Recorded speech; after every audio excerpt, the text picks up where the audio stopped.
خدائے قہار ہے غضب پر کھلے بدکاریوں کے دفتر بچا لو آ کر شفیع محشر تمہارا بندہ عذاب میں ہے۔ الحمدللہ رب العالمین والصلاة والسلام على سید المرسلین اما بعد فاعوذ باللہ من الشیطان الرجیم بسم اللہ الرحمن الرحیم الصلاة والسلام علیک یا رسول اللہ وعلى آلک واصحابک یا حبیب اللہ الصلاة والسلام علیک یا نبی اللہ وعلى آلک واصحابک یا نور اللہ۔ میٹھے میٹھے اور پیارے پیارے اسلامی بھائیوں اور مدنی چینل کے ناظرین، نبی رحمت شفیع امت تاجدار ختم نبوت و رسالت صلی اللہ تعالی علیہ وآلہ وسلم پر درود پاک پڑھنے کے بے شمار فضائل و برکات ہیں۔ ایک حدیث پاک میں میرے آقا صلی اللہ تعالی علیہ وآلہ وسلم نے ارشاد فرمایا، تم مجھ پر درود پاک پڑھو میں تمہاری شفاعت کروں گا۔ صلو علی الحبیب صلی اللہ تعالی علی محمد صلی اللہ تعالی علیہ وسلم۔ مدنی چینل کے سلسلے غضب الہی عز و جل میں آج کا ہمارا موضوع اہل بیت اطہار رضی اللہ تعالی عنہم اجمعین کی بے ادبی کے حوالے سے ہے۔ حضرت سیدنا امام عبد الوہاب شاعرانی قدس سرہ الربانی فرماتے ہیں، سید شریف نے حضرت خطاب رحمۃ اللہ تعالی علیہ کی خانقاہ میں بیان کیا کہ کاشف البحیرہ نے ایک سید صاحب کو مارا تو اسے اسی رات خواب میں جناب رسالت مآب صلی اللہ تعالی علیہ وآلہ وسلم کی اس حال میں زیارت ہوئی کہ آپ صلی اللہ تعالی علیہ وآلہ وسلم اس سے اعراض فرما رہے ہیں، یعنی رخ انور پھیر رہے ہیں۔ اس نے عرض کی، یا رسول اللہ عز و جل و صلی اللہ علیہ وسلم، میرا کیا گناہ ہے؟ فرمایا، تو مجھے مارتا ہے حالانکہ میں قیامت کے دن تیرا شفیع یعنی شفاعت کرنے والا ہوں۔ اس نے عرض کی، یا رسول اللہ صلی اللہ تعالی علیہ وسلم، مجھے یاد نہیں کہ میں نے آپ کو مارا ہو۔ ارشاد فرمایا، کیا تو نے میری اولاد کو نہیں مارا؟ اس نے عرض کی، ہاں۔ فرمایا، تیری ضرب میری ہی کلائی پر لگی۔ پھر آپ صلی اللہ تعالی علیہ وآلہ وسلم نے اپنی مبارک کلائی نکال کر دکھائی جس پر ورم تھا، جیسے کہ شہد کی مکھی نے ڈنک مارا ہو۔ ہم اللہ تعالی سے عافیت کا سوال کرتے ہیں۔ صلو علی الحبیب صلی اللہ تعالی علی محمد صلی اللہ تعالی علیہ وسلم۔ میرے پیارے پیارے اور میٹھے میٹھے اسلامی بھائیوں، سیدوں پر ظلم کرنا حرام ہے اور جہنم میں لے جانے والا کام ہے۔ چنانچہ سرور دو عالم نور مجسم شاہ بنی آدم رسول محتشم صلی اللہ تعالی علیہ وآلہ وسلم نے ارشاد فرمایا، جس شخص نے میرے اہل بیت پر ظلم کیا اور مجھے میری عطرت پاک یعنی اولاد کے بارے میں اذیت دی، اس پر جنت حرام کر دی گئی۔ ترمذی شریف میں حضور انور شافع محشر مدینے کے تاجور باذن رب اکبر غیبوں سے باخبر محبوب داور عز و جل و صلی اللہ تعالی علیہ وآلہ وسلم نے حضرت سیدنا علی، حضرت سیداتنا فاطمہ، حضرت سیدنا حسن اور حضرت سیدنا حسین رضی اللہ تعالی عنہم اجمعین کے بارے میں فرمایا، جو ان سے جنگ کرے گا میں اس سے جنگ کروں گا، اور جو ان سے صلح رکھے گا میں اس سے صلح رکھوں گا۔ امام احمد رضی اللہ تعالی عنہ نے مرفوعاً روایت کیا، جو شخص اہل بیت سے بغض رکھے وہ منافق ہے۔ امام الانبیاء والمرسلین صلی اللہ تعالی علیہ وآلہ وسلم نے ارشاد فرمایا، میں نے 7 قسم کے لوگوں پر لعنت کی ہے اور ہر نبی کی دعا مقبول ہوتی ہے۔ ان 7 میں سے آپ صلی اللہ علیہ وآلہ وسلم نے اس شخص کو شمار کیا جو آپ کی اولاد کے ساتھ وہ معاملہ جائز سمجھتا ہے جسے اللہ تعالی نے حرام کیا ہے۔ اہل بیت پاک سے بے ادبیاں گستاخیاں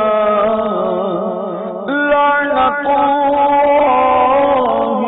علیکم، دشمنان اہل بیت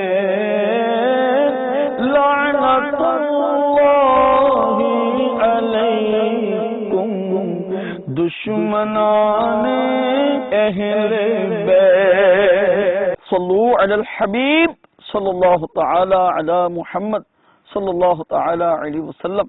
حضرت سیدنا ابو محمد سلیمان الاعمش کوفی تابعی علیہ رحمت اللہ القوی فرماتے ہیں، میں حج بیت اللہ کے لیے حاضر ہوا، دوران طواف ایک شخص کو دیکھا کہ غلاف کعبہ کے ساتھ چمٹا ہوا یہ کہہ رہا تھا، یا اللہ عز و جل مجھے بخش دے، اور میں گمان کرتا ہوں تو مجھے نہیں بخشے گا۔ بخشش کی دعا بھی کر رہا ہے اور ساتھ یہ بھی کہہ رہا ہے کہ مجھے گمان ہے کہ تو مجھے نہیں بخشے گا۔ میں اس کی اس عجیب سی دعا پر بہت متعجب ہوا کہ سبحان اللہ العظیم، آخر اس کا ایسا کون سا گناہ ہے کہ جس کی بخشش کی اس کو امید نہیں؟ مگر میں طواف میں مصروف رہا۔ دوسرے پھیرے میں بھی سنا تو وہ یہی کہہ رہا تھا۔ میری حیرانی میں مزید اضافہ ہوا۔ میں نے طواف سے فارغ ہو کر اس سے کہا کہ تو ایسے عظیم مقام پر ہے جہاں بڑے سے بڑا گناہ بھی بخشا جاتا ہے، اگر تو اللہ تعالیٰ سے مغفرت اور رحمت طلب کرتا ہے تو اس سے امید بھی رکھ، کیونکہ وہ بڑا رحیم و کریم ہے۔ اس شخص نے کہا، اے اللہ کے بندے تو کون ہے؟ میں نے کہا، میں سلیمان الاعمش ہوں رحمت اللہ تعالی علیہ۔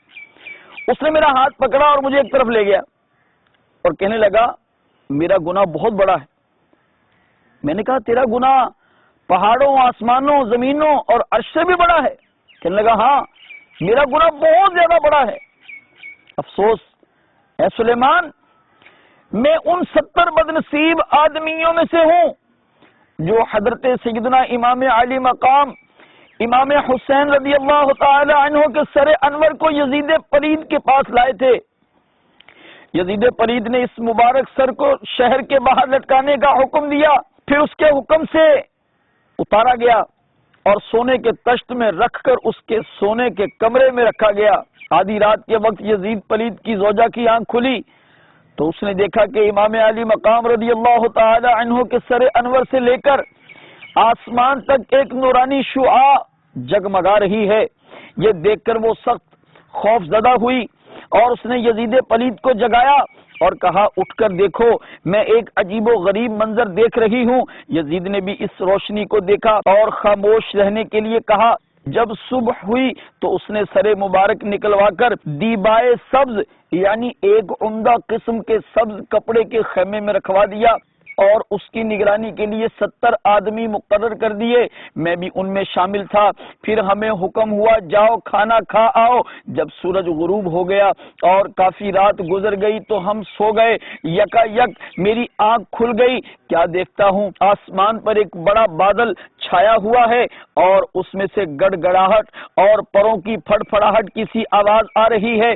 پھر وہ بادل قریب ہوتا گیا یہاں تک کہ زمین سے مل گیا اور اس میں سے ایک مرد نمودار ہوا جس پر جنت کے 2 حلے تھے اور اس کے ہاتھ میں ایک فرش اور کرسیاں تھیں۔ اس نے وہ فرش بچھایا اور اس پر کرسیاں رکھ دی اور پکارنے لگا، اے ابو البشر، اے آدم علی نبینا و علیہ الصلوۃ والسلام، تشریف لائیے۔ ایک نہایت حسین و جمیل بزرگ تشریف لائے اور سر مبارک کے پاس آ کر کھڑے ہو گئے اور ارشاد فرمایا سلام ہو تجھ پر اے اللہ کے ولی، سلام ہو تجھ پر اے بقیت الصالحین، زندہ رہے تم سعید ہو کر، قتل ہوئے تم طرید یعنی خلف ہو کر، پیاسے رہے حتیٰ کہ اللہ تعالیٰ نے تمہیں ہم سے ملا دیا، اللہ تعالیٰ تم پر رحم فرمائے اور تمہارے قاتل کے لیے بخشش نہیں، تمہارے قاتل کے لیے کل قیامت کے دن دوزخ کا بہت برا ٹھکانہ ہے۔ یہ فرما کر وہ وہاں سے ہٹے اور ان کرسیوں میں سے ایک کرسی پر تشریف فرما ہو گئے۔ پھر تھوڑی دیر کے بعد ایک اور بادل آیا، وہ بھی اسی طرح زمین سے مل گیا اور میں نے سنا کہ ایک منادی نے ندا کی، اے نبی اللہ، اے نوح علی نبینا وعلیہ الصلوۃ والسلام، تشریف لائیے۔ ناگاہ ایک صاحب وجاہت زردی مائل چہرے والے بزرگ دو جنتی حلے پہنے ہوئے تشریف لائے اور انہوں نے بھی وہی الفاظ ارشاد فرمائے اور ایک کرسی پر بیٹھ گئے۔ پھر ایک اور بڑا بادل آیا اور اس میں سے حضرت سیدنا ابراہیم خلیل اللہ علی نبینا وعلیہ الصلوۃ والسلام نمودار ہوئے، انہوں نے بھی وہی کلمات فرمائے اور ایک کرسی پر بیٹھ گئے۔ اسی طرح حضرت سیدنا موسیٰ کلیم اللہ علی نبینا وعلیہ الصلوۃ والسلام اور حضرت سیدنا عیسیٰ روح اللہ علی نبینا وعلیہ الصلوۃ والسلام تشریف لائے اور اسی طرح کے کلمات ارشاد فرما کر کرسیوں پر جلوہ افروز ہو گئے۔ پھر ایک بہت بڑا بادل آیا، اس میں سے حضرت سیدنا و مولانا محمد مدنی صلی اللہ تعالی علیہ وآلہ وسلم اور حضرت سیدتنا بی بی فاطمہ اور حضرت سیدنا حسن مجتبی رضی اللہ تعالی عنہما اور ملائکہ نمودار ہوئے۔ پہلے مدینے کے سلطان رحمت عالمیان سرور ذیشان صلی اللہ تعالی علیہ وآلہ وسلم سر انور کے پاس تشریف لے گئے اور سر مبارک کو سینے سے لگایا اور بہت روئے۔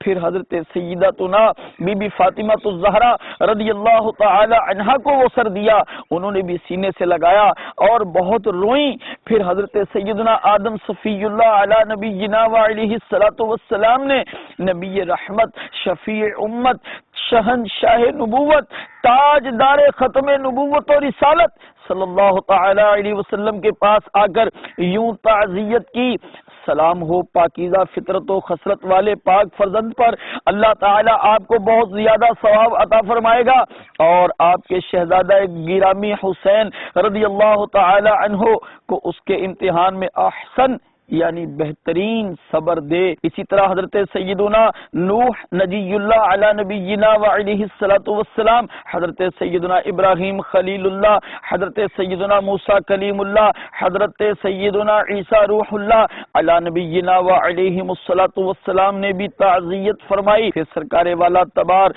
باذن پروردگار دو جہاں کے مالک و مختار شہنشاہ ابرار صلی اللہ تعالی علیہ وآلہ وسلم نے چند کلمات ارشاد فرمائے۔ پھر ایک فرشتے نے سرکار مدینہ سلطان باقرینہ قرار قلب و سینہ فیض گنجینہ صلی اللہ تعالی علیہ وآلہ وسلم کے قریب آ کر عرض کی، اے ابو القاسم صلی اللہ تعالی علیہ وسلم، اس واقعہ ہائلہ سے ہمارے دل پاش پاش ہو گئے ہیں۔ میں آسمان دنیا پر موکل یعنی وہ فرشتہ ہوں جو کسی کام پر مقرر ہو، میں رکھوالا ہوں، ذمہ دار ہوں، میں محافظ ہوں۔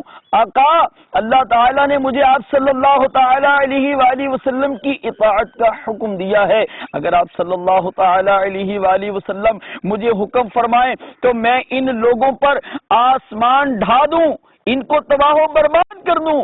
پھر ایک اور فرشتے نے آ کر عرض کی، یا رسول اللہ صلی اللہ علیہ وسلم، میری ذمہ داری دریاؤں پر ہے، میں دریاؤں پر موکل ہوں، اللہ تعالیٰ نے مجھے آپ صلی اللہ تعالی علیہ وآلہ وسلم کی اطاعت کا حکم دیا ہے، اگر آپ صلی اللہ تعالی علیہ وآلہ وسلم فرمائیں تو میں ان پر طوفان برپا کر کے ان کو تہس نہس کر دوں۔ سرکار مدینہ صلی اللہ تعالی علیہ وآلہ وسلم نے ارشاد فرمایا، اے فرشتوں ایسا کرنے سے بعد رہو۔ حضرت سیدنا حسن مجتبی رضی اللہ تعالی عنہ نے عرض کی، نانا جان صلی اللہ تعالی علیہ وسلم، یہ جو سوئے ہوئے ہیں یہ وہی لوگ ہیں جو میرے بھائی حسین کے سر انور کو لائے ہیں اور یہی نگرانی پر بھی مقرر ہیں۔ تو نبی پاک صاحب لولاک صلی اللہ تعالی علیہ وآلہ وسلم نے ارشاد فرمایا، اے میرے رب عز و جل کے فرشتوں، میرے بیٹے کے قتل کے بدلے میں ان کو قتل کر دو۔ تو خدا کی قسم میں نے دیکھا چند ہی لمحوں میں میرے سب ساتھی ذبح کر دیے گئے۔ پھر ایک فرشتہ مجھے ذبح کرنے کے لیے بڑھا تو میں نے پکارا، اے ابو القاسم صلی اللہ تعالی علیہ وسلم، مجھے بچائیے، مجھ پر رحم فرمائیے، اللہ تعالی آپ پر رحم فرمائے۔ تو آپ صلی اللہ تعالی علیہ وآلہ وسلم نے فرشتے سے فرمایا اسے رہنے دو۔ پھر آپ صلی اللہ تعالی علیہ وآلہ وسلم نے میرے قریب آ کر فرمایا، تو ان 70 آدمیوں میں سے ہے جو سر لائے تھے؟ میں نے عرض کیا جی ہاں۔ تو آپ صلی اللہ تعالی علیہ وآلہ وسلم نے اپنا ہاتھ مبارک میرے کندھے میں ڈال کر مجھے منہ کے بل گرا دیا اور فرمایا، اللہ تعالیٰ تجھ پر رحم نہ کرے اور نہ تجھے بخشے، اللہ تعالیٰ تیری ہڈیوں کو نارے دوزخ میں جلائے۔ تو یہ وجہ ہے کہ میں اللہ تعالیٰ کی رحمت سے نا امید ہوں۔ حضرت سیدنا اعمش رحمت اللہ تعالی علیہ نے سن کر فرمایا، او بدبخت، مجھ سے دور ہو، کہیں تیری وجہ سے مجھ پر بھی عذاب نازل نہ ہو جائے۔ نہ اٹھ سکے گا قیامت تک خدا کی قسم، نظر سے جس کو نبی نے گرا کے چھوڑ دیا۔ یزید پلید مال و جا کی محبت ہی کی وجہ سے اہل بیت کا دشمن ہوا۔ دن گزرتے رہے، اللہ تبارک و تعالی نے امام علی مقام رضی اللہ تعالی عنہ کے ان دشمنوں اور جان لیوا قاتلوں کو دنیا کے اندر کیا کیا سزائیں دیں۔ آئیے اس کا کچھ نقشہ امیر اہل سنت کے قلم سے جو تحریر ہے وہ ہم سنتے ہیں۔ امیر اہل سنت ارشاد فرماتے ہیں، یزید پلید کے بعد سب سے بڑا مجرم کوفہ کا گورنر عبید اللہ ابن زیاد تھا۔ اسی ابن زیاد بدنہاد کے حکم پر امام علی مقام رضی اللہ تعالی عنہ اور آپ کے اہل بیت کرام علیہم رضوان کو ظلم و ستم کا نشانہ بنایا گیا۔ نئے رنگی یہ دنیا کا تماشا دیکھیے، مختار ثقفی کی ترکیب سے ابراہیم بن مالک اشتر کی فوج کے ہاتھوں دریائے فرات کے کنارے صرف 6 برس کے بعد یعنی 10 محرم الحرام سنہ 67 ہجری کو ابن زیاد بدنہاد اور انتہائی ذلت کے ساتھ مارا گیا۔ لشکریوں نے اس کا سر کاٹ کر ابراہیم کو پیش کر دیا اور ابراہیم نے مختار کے پاس کوفہ بھجوا دیا۔ دارالامارت کوفہ کو آراستہ کیا گیا۔ اسی جگہ ابن زیاد کا سر ناپاک رکھا گیا جہاں 6 برس پہلے امام علی مقام رضی اللہ تعالی عنہ کا سر پاک رکھا گیا تھا۔ اس بد نصیب پر رونے والا کوئی نہیں تھا بلکہ اس کی موت پر جشن منایا جا رہا تھا۔ صحیح حدیث میں عمارہ بن عمیر رضی اللہ تعالی عنہ سے مروی ہے، جب عبید اللہ ابن زیاد کا سر بما اس کے ساتھیوں کے سروں کے لا کر رکھا گیا تو میں ان کے پاس گیا، اچانک غل پڑ گیا، آیا میں نے دیکھا کہ ایک سانپ آ رہا ہے، یعنی لوگ کہہ رہے تھے آیا، دیکھا کون آیا تو دیکھا ایک سانپ آ رہا تھا۔ سب سروں کے بیچ میں سے وہ ہوتا ہوا ابن زیاد کے ناپاک نتنوں میں داخل ہو گیا اور تھوڑی دیر ٹھہر کر چلا گیا حتیٰ کہ غائب ہو گیا۔ پھر غل پڑا، آیا 2 یا 3 بار ایسا ہی ہوا۔ اسی طرح ابن زیاد، ابن سعد، شمر، قیس بن اشعث، خولی ابن یزید، سنان ابن انس نخعی، عبداللہ ابن قیس، یزید بن مالک اور باقی تمام اشقیاء یعنی بدبخت لوگ جو حضرت سیدنا امام علی مقام رضی اللہ تعالی عنہ کے قتل میں شریک تھے اور کوششیں کرنے والے تھے، ان کو طرح طرح کی عقوبتوں یعنی اذیتوں سے قتل کیا گیا اور ان کی لاشیں گھوڑوں کی ٹاپوں سے پامال کرائی گئیں۔ اللہ تبارک و تعالی کی خفیہ تدبیر سے ڈرنا چاہیے۔ یہ مختار ثقفی جس نے اس قدر کوشش سے امام علی مقام رضی اللہ تعالی عنہ کے قاتلوں کا بدلہ لیا، اس کے بعد آنے والے وقت میں اس نے نبوت کا دعویٰ کر دیا، بے ایمان ہو گیا۔ اللہ تبارک و تعالیٰ سے ہم عافیت کا سوال کرتے ہیں، اللہ تعالیٰ ہمیں عافیت سے نوازے۔ حضرت مولانا صدر الافاضل سید محمد نعیم الدین مراد آبادی علیہ رحمت اللہ الہادی سوانح کربلا میں نقل فرماتے ہیں، حدیث پاک میں ہے، اللہ تبارک و تعالی کی طرف سے یہ وعدہ ہے کہ خون حضرت امام حسین رضی اللہ تعالی عنہ کے بدلے 70,000 شقی مارے جائیں گے۔ وہ پورا ہوا۔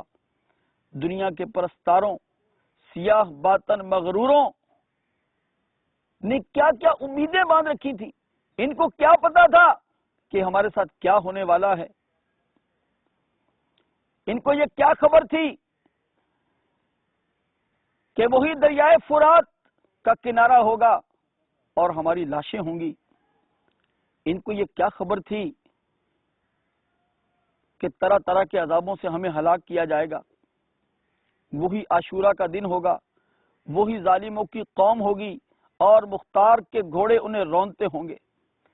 انہیں یہ کہاں خبر تھی؟ ان کے وہم و گمان میں بھی نہ تھا کہ ان کی جماعتوں کی کثرت ان کے کام نہ آئے گی، ان کے ہاتھ پاؤں کاٹتے جائیں گے، گھر لوٹے جائیں گے، سولیاں دی جائیں گی، لاشیں سڑیں گی، دنیا میں ہر شخص تف تف کرے گا۔ اس ہلاکت پر خوشی منائی جائے گی۔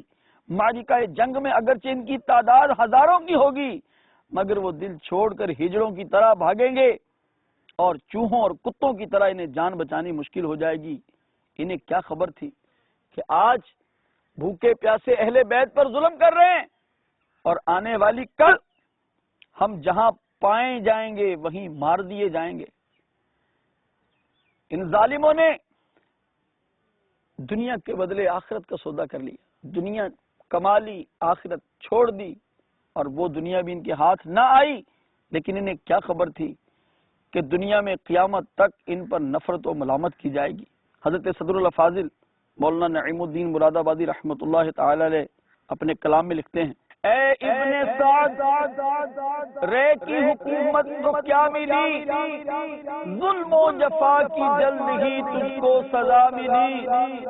اے شمر نابکار، شہیدوں کے خون کی کیسی تجھے سزا ابھی اے نا سزا ملی۔ کتوں کی طرح لاشیں تمہارے سڑا کیے، گھورے پہ بھی نہ گور کو تمہاری جا ملی۔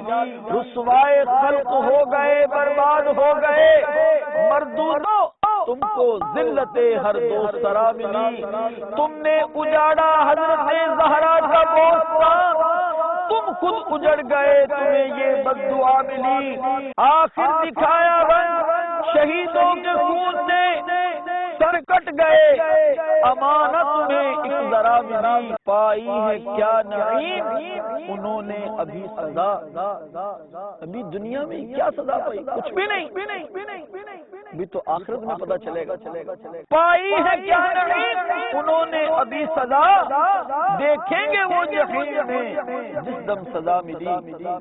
میرے آقا صلی اللہ تعالی علیہ وآلہ وسلم نے ارشاد فرمایا، اہل بیت سے پیش آنے کے بارے میں میری وصیت سن لو، کیونکہ میں ان کی طرف سے قیامت کے دن تم سے جھگڑا کروں گا، اور جس سے میں جھگڑا کروں گا اللہ تعالیٰ اسے مغلوب فرما دے گا، اور جسے اللہ تعالیٰ مغلوب فرمائے گا اسے جہنم میں داخل فرما دے گا۔ تم کو مجھ نار کا اے دشمنان اہل بیت، تم کو مجھ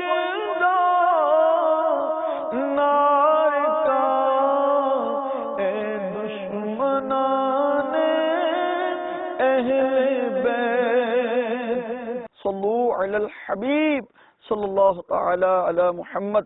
شیخ طریقت امیر اہل سنت بانی دعوت اسلامی حضرت علامہ مولانا محمد الیاس عطار قادری رضوی ضیائی دامت برکاتہم العالیہ کے مدنی مذاکرے سنیے۔ انشاءاللہ عز و جل محبت اہل بیت کے بڑے بڑے جام انشاءاللہ خوب غٹا غٹ پینے کو ملیں گے۔ امیر اہل سنت کو اللہ تعالیٰ نے محبت اہل بیت سے یوں نوازا ہے کہ آپ ان کی محبت کے جام تقسیم فرما رہے ہیں، سیراب فرما رہے ہیں۔ اللہ تعالیٰ کرم فرمائے اور ہمیں بھی ان میں سے حصہ عطا فرمائے، آمین بجاہ النبی الامین صلی اللہ تعالی علیہ وسلم۔ صلو علی الحبیب صلی اللہ تعالی علی محمد صلی اللہ تعالی علیہ وسلم۔ خدائے قہار